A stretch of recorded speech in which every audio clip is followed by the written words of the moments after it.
മുഹമ്മദ് റിയാസ് മന്ത്രി പ്രതിപക്ഷ നേതാവിൻ്റെ നിലപാട് അപഹാസ്യമാണെന്ന് പറഞ്ഞു. ഞാൻ അദ്ദേഹത്തെ കുറ്റപ്പെടുത്തുന്നില്ല. ഈ മുഖ്യമന്ത്രി പിണറായി വിജയനെ സംരക്ഷിക്കാൻ ആ പാവെങ്കിലും ഉണ്ടല്ലോ ഈ മന്ത്രിസഭയിൽ. വേറെ ആരെങ്കിലും ഉണ്ടോ? അദ്ദേഹത്തിന് മാത്രമുള്ള ആത്മാർത്ഥതയുള്ളൂ മുഖ്യമന്ത്രിയോട്. അദ്ദേഹം മാത്രമാണ് മുഖ്യമന്ത്രിയെ സംരക്ഷിക്കാനും പ്രതിപക്ഷ നേതാവിനെ തള്ളിപ്പറയാനും ഈ മന്ത്രിസഭയിൽ ഇത്രയും അംഗങ്ങളുണ്ടായിട്ട് വന്നത്. ഞാൻ അതുകൊണ്ട് അദ്ദേഹത്തെ കുറ്റപ്പെടുത്തില്ല. പാവം.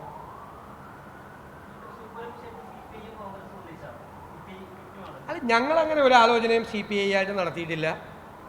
അവർക്ക് കാര്യം അറിയാമല്ലോ. അവിടെ CPM നേതൃത്വത്തിൻ്റെ അറിവോടുകൂടി മുഖ്യമന്ത്രിയുടെ അറിവോടുകൂടിയാണ് പൂരം കലക്കിയത്. ആ പൂരം കലക്കിയത് അവിടെ BJP ജയിക്കാൻ ഇടയായി എന്ന് ആ സ്ഥാനാർത്ഥിക്ക് അറിയാം, അവിടുത്തെ CPI നേതൃത്വത്തിന് അറിയാം. അത് അവരാണ് അവരുടെ അഭിപ്രായം പറയുന്നത്, ഞങ്ങളല്ല. ഞങ്ങളുടെ അഭിപ്രായം ഞങ്ങൾ ആദ്യമേ പറഞ്ഞു, ഇന്നല്ലാട്ടോ പറഞ്ഞത്, ഈ വിവാദത്തിൻ്റെ ഇടയിലൊന്നല്ല പറഞ്ഞത്. പൂരം കലങ്ങി അന്ന് തന്നെ ഞാൻ തന്നെ പത്രസമ്മേളനം നടത്തി പറഞ്ഞു, മനഃപൂർവ്വം പൂരം കലക്കിയതാണെന്ന് പറഞ്ഞു. മനഃപൂർവ്വം. കാരണം 2 മന്ത്രിമാരുണ്ടായിരുന്നു അവിടെ. ഈ രാവിലെ മുതൽ പിറ്റേ ദിവസം രാവിലെ വരെ പൂരം കലക്കുമ്പോൾ ഈ മുഖ്യമന്ത്രി ഇല്ലേ കേരളത്തിൽ, അദ്ദേഹത്തിന് ഇൻ്റലിജൻസ് റിപ്പോർട്ട് കിട്ടില്ലേ, അവിടെ പോലീസ് അലങ്കോലം ഉണ്ടാക്കിയാണ്, ആകെ പ്രശ്നമാണ് എന്ന്.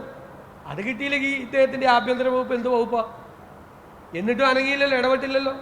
അപ്പോൾ ഒരു കമ്മീഷണർ രാവിലെ 11 മണി തൊട്ട് പിറ്റേ ദിവസം 7 മണി വരെ പൂരം കലക്കുമ്പോഴും ആഭ്യന്തര വകുപ്പിൻ്റെ ചുമതലയുള്ള മുഖ്യമന്ത്രി അനങ്ങിയില്ല എന്ന് പറഞ്ഞാൽ അദ്ദേഹത്തിന് പങ്കില്ല എന്ന് എങ്ങനെ വിശ്വസിക്കാൻ പറ്റും? അദ്ദേഹം അറിഞ്ഞില്ല എന്ന് നിങ്ങൾ വിശ്വസിക്കുന്നുണ്ടോ? ഇല്ലെങ്കിൽ പിന്നെ എന്തിനാണ് ആഭ്യന്തരമന്ത്രി? പിന്നെ എന്തിനാണ് കേരളത്തിലെ intelligence, police intelligence, special branch? മുഖ്യമന്ത്രിക്ക് റിപ്പോർട്ട് ചെയ്തില്ലെങ്കിൽ ഇത്രയും മനസ്സിലാക്കിയാൽ മതി.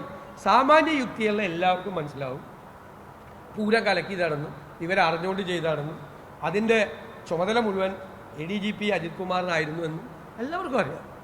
എല്ലാവർക്കും വ്യക്തമായി, കേരളത്തിന് മുഴുവൻ അറിയാം, കുഞ്ഞു കുട്ടികൾക്ക് വരെ കേരളത്തിൽ അറിയാം. അപ്പോൾ മുഖ്യമന്ത്രി അതെല്ലാം മാറ്റി വെച്ചിട്ട് അതിനല്ലല്ലോ മറുപടി പറയുന്നത്. ഇതേ ആളിൽ തന്നെയാണ് അന്വേഷിക്കുന്നത്. ഒരു കാര്യമില്ല. അതല്ലേ ഞാൻ ഒരു ചോദ്യം ചോദിച്ചല്ലോ, ഇതെന്തൊരു പ്രഹസനമാണ് മുഖ്യമന്ത്രി എന്ന് ചോദിച്ചില്ലേ? എന്തൊരു പ്രഹസനമാണ് ഈ അന്വേഷണം എന്ന് പറയുന്നത്. ഇന്ന് സന്തോഷിനെ സസ്പെൻഡ് ചെയ്തപ്പോൾ പറഞ്ഞ പോയിന്റ് എന്താ? അയാൾ അവിടെ ഇരുന്നുകൊണ്ട് അതിനെ പറ്റി അന്വേഷണം നടക്കാൻ പാടില്ലെന്ന്. അജിത് കുമാർ ഇരുന്നുകൊണ്ട് അന്വേഷണം നടക്കാം.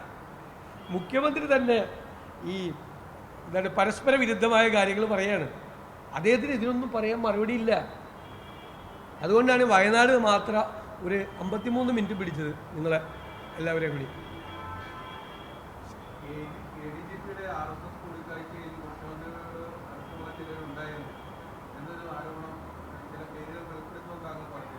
മുഖ്യമന്ത്രി അല്ല, RSS നേതാവിനെ തൃശ്ശൂരിൽ കണ്ടപ്പോൾ ഞാൻ പറഞ്ഞില്ല. അതുണ്ടെന്നാ പറഞ്ഞത്, ഉണ്ടെന്ന് പറഞ്ഞു. നിങ്ങളോട് അന്വേഷിക്കാനാണ് പറഞ്ഞു. സമയമാകുമ്പോൾ നമുക്ക് വെളിപ്പെടുത്താം. കുറച്ച് കാര്യങ്ങളും കൂടി അറിയാനുണ്ട്. ഇതിനു വേണ്ടി മാത്രമാണോ പോയത്, വേറെ എന്തെങ്കിലും കാര്യം കൂടി ഉണ്ടോയെന്ന് അറിയാനുണ്ട്. അതുകൊണ്ടാണ് താമസിക്കുന്നത്. അതുകൂടി അറിഞ്ഞു കഴിയുമ്പോൾ കറക്റ്റ് പറയും. എന്തായാലും ഞാനന്ന് പറഞ്ഞ കാര്യം ആദ്യം നിഷേധിച്ചു, പിന്നെ സമ്മതിച്ചു.